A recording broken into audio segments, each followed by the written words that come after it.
Welcome to the Slop Farm. Enjoy the video.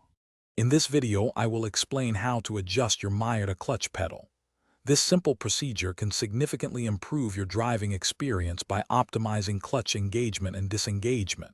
We will focus on two key adjustment points, the pushrod length and the pedal stop. Before we begin, make sure your car is safely parked and you have a 10mm and a 12mm wrench ready. Let's get started on making your Miata shift smoothly. First, let's adjust the pushrod length. Look under the dashboard above the clutch pedal to find the pushrod that connects to the master cylinder. You will see a 10mm lock nut and the pushrod itself. Loosen this lock nut, then carefully rotate the pushrod. Lengthening it moves the engagement point lower, while shortening it raises it. Adjust until you have approximately 1/2 inch to 1 inch of free play at the top of the pedal before resistance. Next, we will set the pedal stop. This bolt limits how far the pedal comes up. Find the 12mm lock nut on the pedal stop bolt, usually located on the pedal assembly bracket.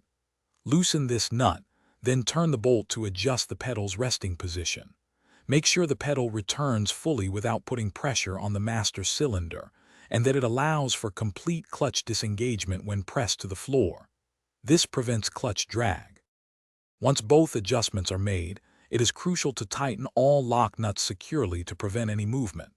Double-check the 10mm and 12mm nuts. Now, test your work. Press the clutch pedal several times, feeling for consistent engagement and disengagement. Take your Miata for a short drive, paying close attention to how it shifts through all gears. Ensure there is no clutch slipping, grinding, or difficulty engaging gears. Enjoy your newly adjusted clutch. Thanks for watching. Consider subscribing if we helped you today.